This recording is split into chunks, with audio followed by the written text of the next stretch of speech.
Steve, while batting, when wicket is like this, quality of bowling is like this, how easy is it to leave each and every ball behind and concentrate on the next ball? Because sometimes you will get beaten, sometimes you will score a boundary. Yeah, I mean, I think that's just batting. Regardless of what happens the ball before, you got to let it go. Take in the information of what's going on, and then let it go and focus on the next ball. I think that's particularly important on the wickets we've been playing on this summer. This one's probably offering a little bit less, perhaps, than some of the others. It's probably more the ball getting a little bit softer, quicker than the other wickets, but. Yeah, there's certainly still something on offer, as we saw the last hour there. But yeah, it's important to just let go of what's gone the ball before and focus on the next one. Like this. Steve, just following up, you've been on the field for 2 days now. How do you rate the pitch compared to how we have played in the last couple of years? Is it as better as it looks from the outside, or what kind of pace? I mean, I still think there's something on offer there. Yeah, I mean, there's still something going on. You just got to keep hitting good areas and be consistent. As I said before, I think the ball's probably getting softer quicker than perhaps it normally does, which maybe takes a little bit of the life and the carry out of it. But I still think there's some seam on offer. And even swing, I think it swung. Their ball yesterday was swinging at 80 overs still. So yeah, there's still enough on offer for sure. We'll go over this side for a bit and then we'll come back over here, Dan. Steve, what was your vantage point of the run out, and how did you feel that played out from your perspective? Looks like Jaiswal called yes, ran, and Virat sent him back. Simple as that. Yeah, I didn't see much more than that. I was running in, pretty excited. It was a nice wicket. It was obviously a really good partnership to break that one, and then obviously get the 2 more wickets. It was a huge last hour for us. So yeah, that was a big play in the context of the day, I suppose. Steve, prior to Brisbane, for nearly 18 months and 23 innings, you didn't score a single 100, and now within a fortnight, 200. What's the thought process behind great test batsmen? How do they see their so-called struggle, and they always think that there is a future, there is a future? I mean, just you got to have faith. You got to have a bit of trust in what you're trying to do.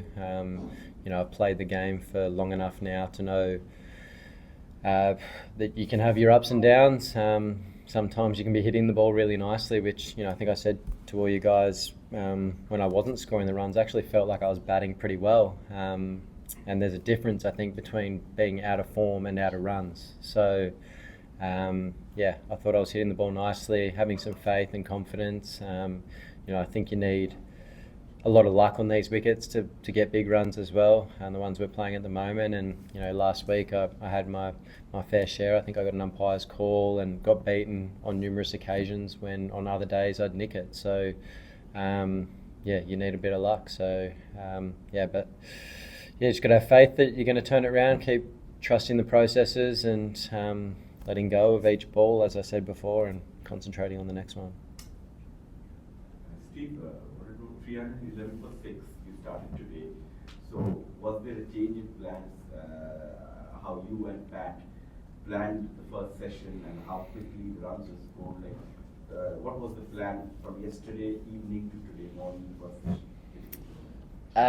There wasn't really a general plan. It was just go out there and play and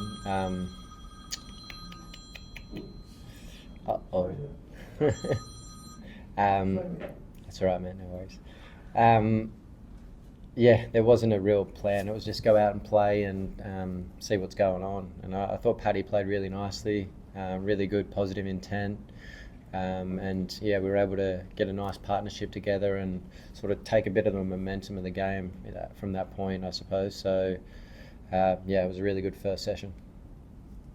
Steve, congratulations on your 100. But just want to ask that you know, the team is kept on planning on Virat Kohli, and they are continuously achieving that success. You know, bowling him outside the off stump and getting the edge. And can you talk a little about this? That how you're planning this, and what kind of conversation you are having? Are you guys very assured that, you know, in first ball, in 10th ball, or in 40th or in 80th ball, we'll get him somewhere down the line?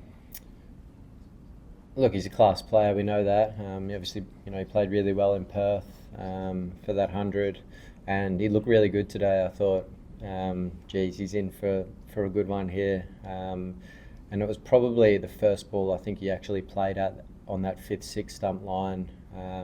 He was really disciplined today. He was leaving nicely, making the bowlers come to him a bit more and scoring well through the leg side and when we went short. So, I thought we were in for, a bit of a masterclass there. But fortunately, Barrel got one to sort of straighten probably off the line on that 5th, 6th stump, and he probably was one of the only ones he played at. It was fortunate to catch the edge.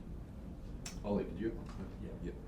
What did you think of Virat's bump on Sam yesterday and how Sam handled that? I don't even know how Sam handled it. How did Sam handle it? He smiled off. Oh, did he? I don't think much phases the young kid. As we saw yesterday, he was reverse ramping Boomer and I was having a heart attack up in the box. Look, I thought it was all good. No stress. Roger. You get to 6 for 311 yesterday, a couple of frustrations and some sort of blame and how satisfying was it, with what hinged on you, not only get a ton, but get a really solid ton and go on with it after that. You set things up quite nicely. It's never ideal to lose 3 quick ones like that. We actually got ourselves into a really nice position to almost accelerate the game a little bit, and if we got one more good partnership there, we sort of get ahead of the game. So fortunately it came a little bit later on when Paddy came out, obviously, and we got that 100-run stand, which got us up to a nice total. People miss out. Travis missed out for once. He's been unbelievable. Surprised to see him getting out leaving. He doesn't leave too many balls, but we've posted a nice score in a good spot. That last hour, as I said, that was a big last hour in the game. Come back over this side, finish off. 34 Test centuries, Steve, as Carl touched on when you came in, up into the top 10 overall. How important are those overall numbers for yourself? Not very. I just play. I love playing. I love scoring runs and helping the team. So, to get some milestones along the way, that's cool. But it's not the reason I play. Did you ever want to sit? No. Sorry, Rainbow. Yes. No, that's took a go beyond. You're Steve, someone whose technique was probably scrutinised when he started as being potentially not suited for Test cricket. What do you make of guys like Sam and even Jaiswal, the way they go about it? And Sam saying that's the future of Test cricket. That's the future. Maybe it's time for me to finish.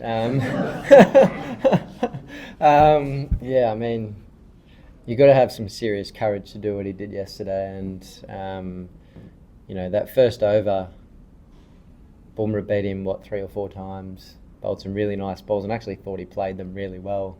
Played down the line, and they just did too much. And he beat the outside edge. And then for a kid to have the confidence to start lapping and reverse lapping arguably one of the best bowlers that have played the game, shows some serious confidence in the kid and real courage. So it sort of swung momentum our way.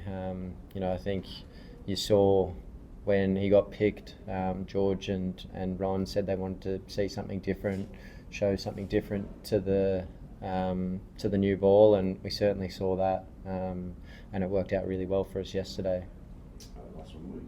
Just on the Jaiswal Kohli run out, obviously in a situation like that, they have to make a quick decision on who they can sacrifice, right? Like they have enough time to do that. Who would you guys have rather have bowled at? I'm not answering that. No, look, they were both looking really good. Jaiswal played a nice innings today.